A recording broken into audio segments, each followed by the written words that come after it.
नमस्कार, आदाब, स्वागत है आपका ISPC संगम में। मेरा नाम मिनहाज है और मैं ऑलरेडी BPSC क्वालिफाइड हूँ। जैसा कि हमने आपको वादा किया था कि हम आपको बिहार स्पेशल सीरीज़ चला के वीडियोज़ देंगे, तो हमने ऑलरेडी अब तक 5 वीडियोज़ दे दिया है, जिस 5 वीडियोज़ में एक पहला था हमारा बिहार का इंट्रोडक्शन, दूसरा हमने जो दिया था वो था सेंसस, तीसरा जो हमने दिया था वो था बिहार की जियोग्राफ़ी, फिर हमने बिहार के एंशिएंट हिस्ट्री के बारे में बात की और फिर बिहार के मिडाइवल हिस्ट्री के बारे में हमने बात की है। ठीक है, इस वीडियो से हम बिहार के मॉडर्न हिस्ट्री की बात करेंगे। क्योंकि मॉडर्न हिस्ट्री बहुत लंबा हो रहा था, इसलिए हमने इसको कोशिश किया कि अब हम छोटे छोटे टुकड़ों में बांट देंगे, तो हम टोटल 4 वीडियोस लेके आएंगे, जिस कड़ी में ये आज पहला वीडियो है। आइए चलिए देखते हैं बिहार के आधुनिक इतिहास के बारे में। जैसा कि आपने मिडिवल टाइम में पढ़ा था कि मुगल बहुत प्रोमिनेंट थे और मुगल कानी जो शासक थे उनका जैसे जैसे पतन हो रहा था, उस टाइम पे एक चीज़ पैरेलली यूरोप में चल रही थी कि यूरोप में इनलाइटनमेंट हुआ था। तो यूरोप में जितने भी देश थे वो व्यापार करने के लिए बाहर के देशों में निकलना शुरू कर दिए। इस कड़ी में वो लोग वहाँ से बढ़ते हुए भारत की तरफ ही आए, और जाहिर सी बात है जब भारत में आएंगे तो वो बिहार में भी आए होंगे। और हम लोग सिर्फ यहाँ बिहार के इतिहास को देख रहे हैं, तो हम यहाँ बिहार के सिनारियों को देख के समझेंगे। ठीक है, तो बिहार में सबसे पहले जो यूरोपियन कंट्रीज़ आना शुरू हुए थे, इसमें सबसे पहली कंट्री कौन थी? पुर्तगीज़ आए थे, तो आपको ये याद रखना है।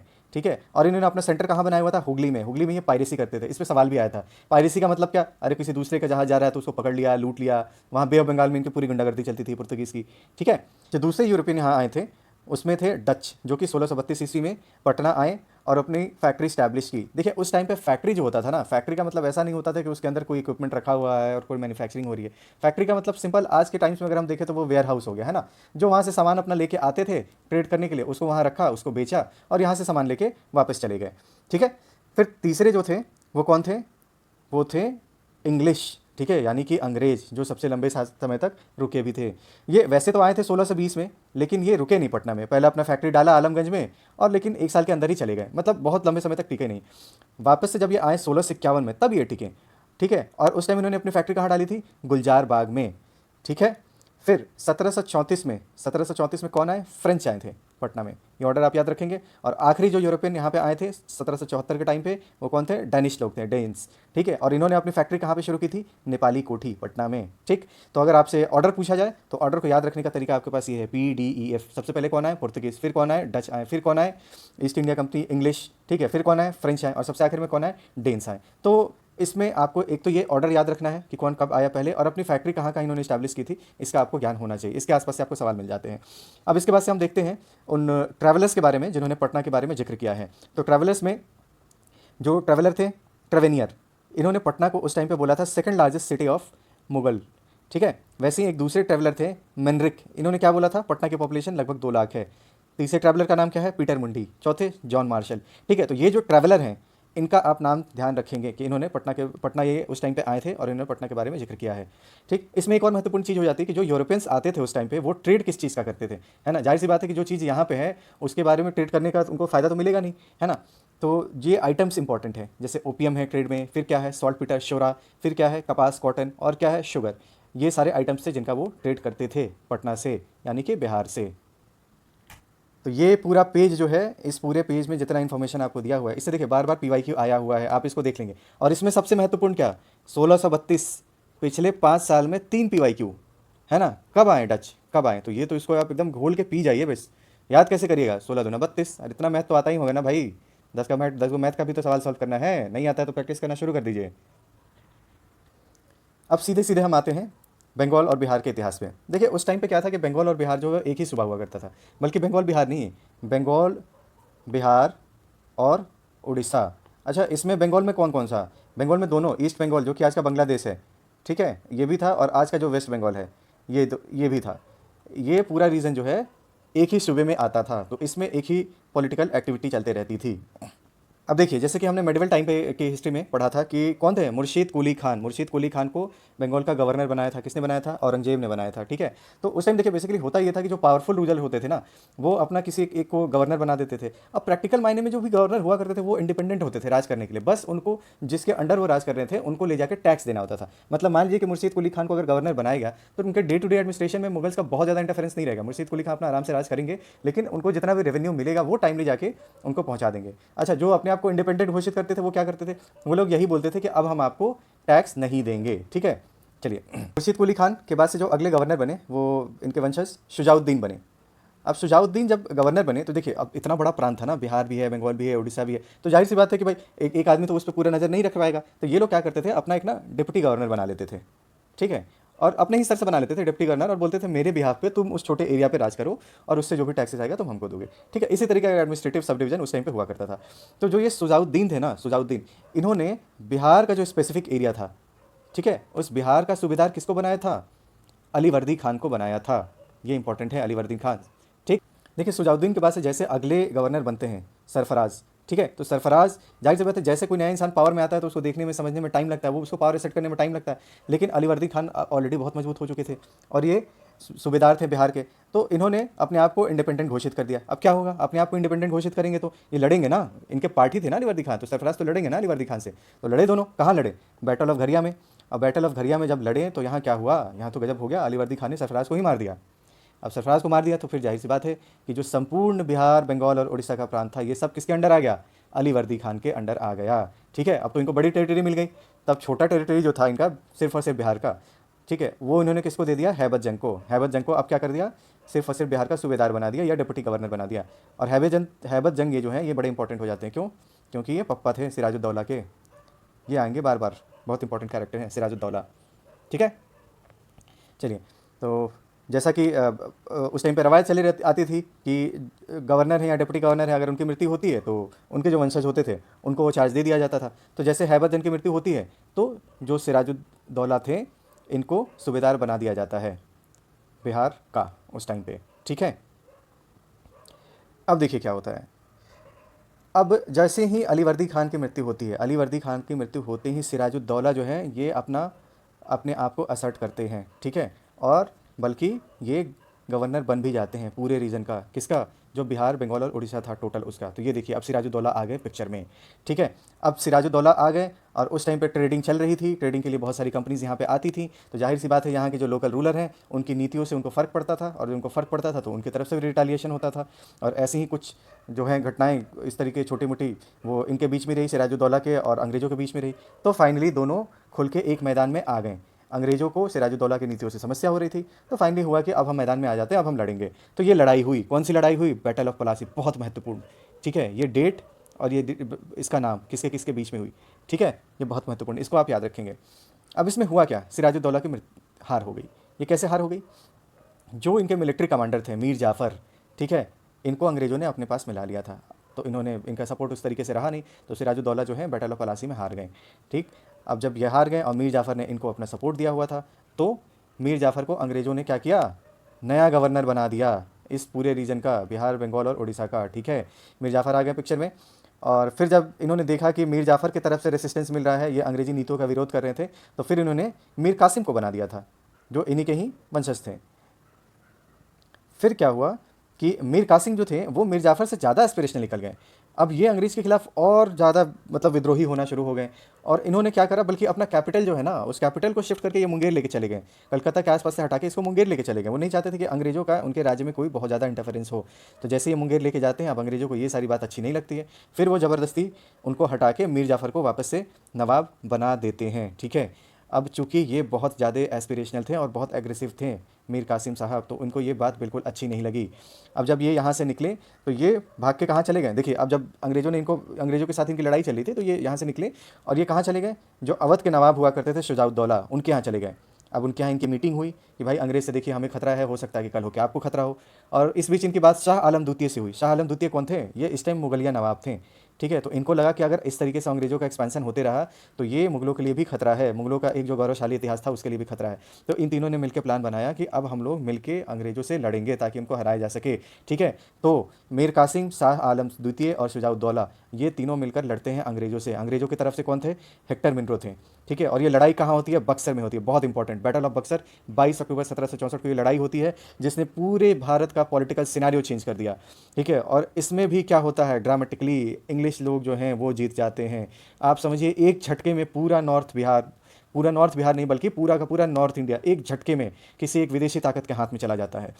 और जैसे ये बैटल जीतते हैं फिर इसके बाद से एक ट्रीटी साइन होती है, एक 1765 में 12 अगस्त को ट्रिटी ऑफ इलाहाबाद, इलाहाबाद में एक ट्रिटी साइन करते हैं अलग अलग इन तीनों रूलर्स के साथ। तो ये ट्रिटी का डेट जो है ये इंपॉर्टेंट हो जाता है, और कहाँ पर ट्रिटी हुई थी ये भी इंपॉर्टेंट हो जाता है। ठीक है, और इस ट्रिटी के बाद से क्या हुआ, अंग्रेज़ों को दीवानी राइट्स मिल गई पूरे बिहार, बंगाल और उड़ीसा वाले रीजन की। ठीक है, दीवानी राइट्स का मतलब क्या हुआ कि ये पूरी तरीके से टैक्स कलेक्शन के लिए जिम्मेदार हो गए। ये चाहे जितना भी टैक्स कलेक्ट करें, ये सिर्फ और सिर्फ 26 लाख रुपए शाह आलम द्वितीय को देंगे। ठीक है, तो एक तरीके से देखिए इन्होंने पूरा पूरा कंट्रोल ले लिया। ठीक, अब जैसे ही अंग्रेज़ों को दीवानी राइट्स मिली इस रीजन की, ठीक है, तो देखिए सिनारियो क्या हो गया। सिनारियो ये था कि निजामत यानी कि वहाँ नवाब बनाने की कैपेसिटी ये किसके पास थी, ये तो ऑलरेडी अंग्रेज एक्सरसाइज कर रहे थे ना, इन्होंने पपेट बिठा रखा था अपने बिहाफ पे, तो फिर किसी को एक पपेट बिठा दिया। अब पपेट बिठा दिया, जो इनको बोलेंगे वो यही करेगा, अंग्रेजों के खिलाफ ये थोड़ी जा सकता था नवाब। और नवाब का मेन काम क्या होता था, वो एडमिनिस्ट्रेशन देखना। ठीक है, अब एडमिनिस्ट्रेशन वो देख रहा है, किसको सज़ा देनी है, किसको पकड़ना है, किस पे कौन सी कार्रवाई करनी है, ये सारा तो यहाँ डिसाइड हो रहा है। और किससे टैक्स लेना है तो अंग्रेजों ने डायरेक्ट अपने हाथ में ले लिया था, बाकी चीज़ नवाब के हाथ में रखा हुआ था, लेकिन इसको भी डायरेक्टली वो लोग कंट्रोल कर रहे थे। तो कायदे से देखिए तो अंग्रेजों के हाथ में सारा ही कंट्रोल आ गया। ठीक है, नाम का नवाब रह गया था। इस पूरे फेज को क्या बोलते हैं, डिविल गवर्नमेंट बोलते हैं या डायर की बोलते हैं। और ये किसकी मानसिक उपज थी, क्लाइव। क्लाइव बिल्कुल गिफ्टेड था, इसको हेवन बॉर्न जनरल भी बोला गया। मतलब ये बंदा आप सोचिए आया था, एक क्लर्क के पोजीशन पे आया था, और धीरे धीरे धीरे धीरे ये लड़ाई में पार्टिसिपेट करना चला गया, और इसकी कूटनीति इतना सफल कूटनीतिकार हुआ कि पूरे भारत पे आप देखिए कि एक तरीके से क्लाइव के ही रहते हुए आधिपत्य होना शुरू हुआ। भारत का हार्ट किसको बोलते हैं, नॉर्थ ऑफ इंडिया को बोलते हैं ना। और ये देखिए पूरा जो आज का हिंदी हार्टलैंड है और उधर का बंगाल का पूरा रीजन है, इन्होंने इसको पूरा पूरा कब्जा जमाना शुरू कर दिया। अब देखिए एक बड़ा अजीब सा घटना होता है इस टाइम पे, 1669 और 70 के टाइम पे बहुत गहरा अकाल पड़ता है बंगाल में। ठीक है, अकाल पड़ने की वजह से वहाँ बहुत सारी मृत्यु होती है, तो चूँकि अंग्रेज़ों की बहुत हाई हाई होनी शुरू हो जाती है। अब हुआ ये कि अंग्रेज जो है फेमाइन से लड़ने के लिए उन्होंने बहुत ज़्यादा एफर्ट नहीं लिया, तो अंग्रेजों की बदनामी हो रही थी, तो उनको दिखाना पड़ा कुछ करने के लिए, तो उन्होंने एक रेवेन्यू काउंसिल बनाया पटना में। ठीक है, और इसका प्रेसिडेंट किसको बनाया गया था, जेम्स एलेक्स को बनाया गया था। इसके मेंबर्स कौन थे, सिताब राय और वेंसिटार्ट, ये भी आप याद रखेंगे। रेवेन्यू काउंसिल ऑफ पटना और इसके मेंबर्स कौन थे, सिताब राय और वेंसिटार्ट, और प्रेसिडेंट कौन थे, जेम्स एलेक्स से। ठीक है, फिर बाद में क्या किया गया कि 1781 में इसको एबोलिश किया गया, मतलब इसको हटा के, और रिप्लेस किया गया किस चीज़ से, रेवेन्यू चीफ ऑफ बिहार से। ठीक है, रेवेन्यू चीफ ऑफ बिहार मतलब रेवेन्यू से संबंधित चीज़ों को ये लोग देखते हैं। फिर सबसे महत्वपूर्ण चीज़, चूंकि देखिए फेमाइन आया था, और फेमाइन के टाइम पे लोग भूखमरी से मरे क्यों थे, क्योंकि अनाज रखा नहीं हुआ था कहीं पे एक जगह। तब ये बात हुई कि नहीं, अनाज को अब रखा जाएगा। तो 1783 में जब वारेन हेस्टिंग्स गवर्नर जनरल थे, तो इन्होंने क्या बनवाया, गोलघर। यहाँ क्या रखते थे, अनाज रखते थे, आज भी रखते हैं। आज भी पटना में आप जाइएगा तो आपको गोलघर दिखेगा, दिखता है ना ये गोलघर आपको। ठीक है, उसका डिज़ाइन किसने बनाया था, जॉन गास्टिन ने बनाया था। ये याद रखने योग्य बातें हैं। अब देखिए सबसे महत्वपूर्ण चीज़, 1857 की क्रांति। अंग्रेजों का शासन हो तो गया यहाँ पे, ठीक है, जब लेकिन शासन हो गया तो छोटे छोटे विद्रोह होते रहे, बट जो सबसे महत्वपूर्ण विद्रोह हुआ था वो 1857 की क्रांति थी। तो इस 1857 की क्रांति को हम समझेंगे बिहार के परिप्रेक्ष्य में कि किस तरीके से इवेंट्स जो हैं वो अनफोल्ड हो रही हैं। देखिए 1857 की क्रांति जो है वो शुरू होती है 10 मई के दिन 1857 में मेरठ से। उस टाइम गवर्नर जनरल कौन थे, लॉर्ड कैनिंग थे। ठीक है, ये याद रखेंगे, गवर्नर जनरल का नाम याद रखेंगे, ये डेट याद रखेंगे और जगह याद रखेंगे, इस पे सवाल आते हैं। फिर बिहार में आके देखते हैं बिहार में कैसे इंसिडेंट से शुरू हुए थे। पहला इंसिडेंट जो हुआ था 12 जून 1857 को हुआ था। कहाँ पे, रोहिणी विलेज में। एक गांव है रोहिणी, कहाँ पे, देवघर में। देवघर कहाँ है, अभी आज का तो झारखंड में चला गया, लेकिन उस टाइम पे बिहार में आया करता था। तो रोहिणी विलेज में पहला इंसिडेंस होता है जहाँ की 2 अंग्रेजी जो वो थे ऑफिसर थे, उनको लोग मार देते हैं। तो बोला जाता है कि क्रांति की शुरुआत यहाँ से हुई 12 जून 1857। फिर उसके बाद से अगला इंसिडेंस जो होता है 3 जुलाई को होता है। पीर अली जो कि एक बुक सेलर थे, इन्होंने पटना में एक अंग्रेज़ की हत्या कर दी। क्या नाम था उनका, डॉक्टर लायल। ठीक है, और इस कारण पीर अली को फांसी की सज़ा हुई, जिनको 7 जुलाई को फांसी दे दी गई। ठीक है, इसके वजह से बहुत ज़्यादा रोष उत्पन्न हो गया। उस टाइम पे कमिश्नर कौन थे पटना के, विलियम टेलर, और उनकी एक किताब है आवर क्राइसिस, जिसमें इन्होंने इन सब बातों के बारे में जिक्र किया हुआ है। फिर अगला सबसे महत्वपूर्ण घटना जो दानापुर कैंट, आज भी है ना दानापुर कैंट। ठीक है, इसके जो सोल्जर्स थे इन्होंने रिवोल्ट किया। जो भी सोल्जर्स होते, देखिए अंग्रेज इतने सारे सोल्जर अपने यहाँ से तो लेके आएंगे नहीं, तो जाहिर सी बात है यहाँ जो लोग होते थे ना, उनको सोल्जर्स को वो लोग ले लेते थे। अब ये इंडियन देख रहे थे कि इन्हीं का शोषण कर रहे हैं अंग्रेज। ठीक है, तो जो सोल्जर्स थे उनके अंदर ये भावना जगी कि भाई क्यों इस तरीके से हमारे साथ हो रहा है, हम इसके अगेंस्ट विद्रोह करेंगे। उन्होंने विद्रोह किया, और सबसे बड़ा मोड़ तब आता है जब इन विद्रोही सोल्जर्स को साथ मिलता है किनका, कुंवर सिंह का। ठीक है, कुंवर सिंह का साथ मिलता है कहाँ पे, जगदीशपुर विलेज में। जगदीशपुर गांव है कहाँ पे, आरा में। ठीक है, यहाँ पे इनका साथ मिलता है। ठीक है, अब हम सब देखेंगे एक एक करके कुंवर सिंह जी कि कैसे ये आगे बढ़े और कैसे इन्होंने बिहार में 1857 की जो क्रांति थी उसको शेप किया। कुंवर सिंह जी से संबंधित एक चीज़ ये है कि ये शाहाबाद डिस्ट्रिक्ट, मतलब आज का जो भोजपुर है ना, उस टाइम पे एक रीजन था जिसको शाहाबाद बोलते हैं, यहाँ पे इनका जन्म हुआ था। ये एक याद रखने की बात है।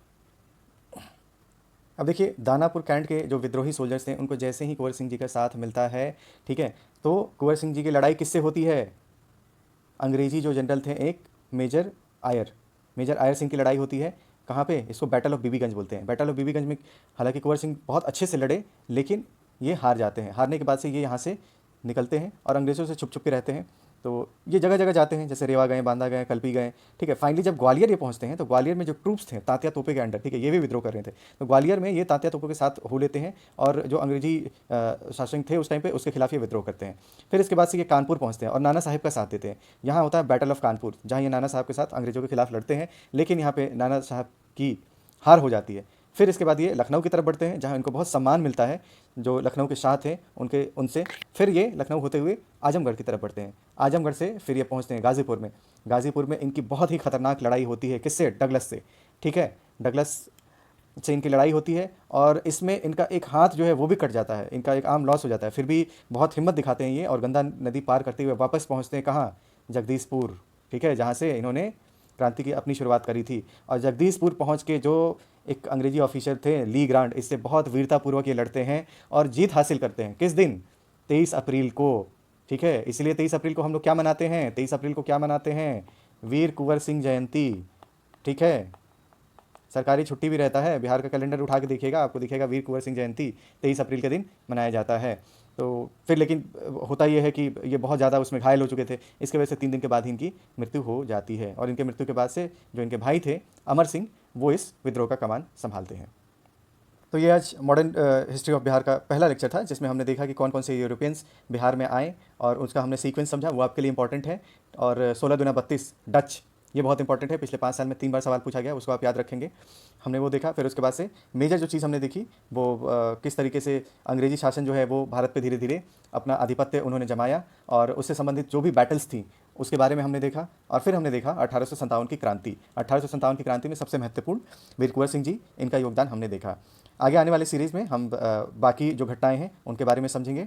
उम्मीद करते हैं कि आपकी तैयारी अच्छी चल रही होगी। हिम्मत बना के रखिए, बहुत घबराना नहीं है, ठीक है। जो वीडियोस हम लोग दे रहे हैं इसको 2-4 बार देखिए, बस मस्त रहिए एकदम। पहले जो पढ़े हैं उसका रिवीजन करते रहिए, पर बाकी कुछ सोचना वोचना है नहीं, ठीक है। और एक आखिरी अनुरोध आप लोगों से जो हम लोग हर बार करते हैं, कृपया आप लाइक करिए, शेयर करिए, सब्सक्राइब करिए। आपके जो भी कमेंट्स हैं वो हमें लिख के आप बताइए कि आप क्या चाहते हैं, इससे हमें भी मोटिवेशन मिलता रहता है। तो आप हमारी मोटिवेशन का ख्याल रखिए, हम आपके मोटिवेशन का ख्याल रखेंगे। उम्मीद है कि आपको हमारा ये सारा सीरीज़ पसंद आ रहा होगा। हिम्मत बनाए रखिए। जय हिंद, जय भारत।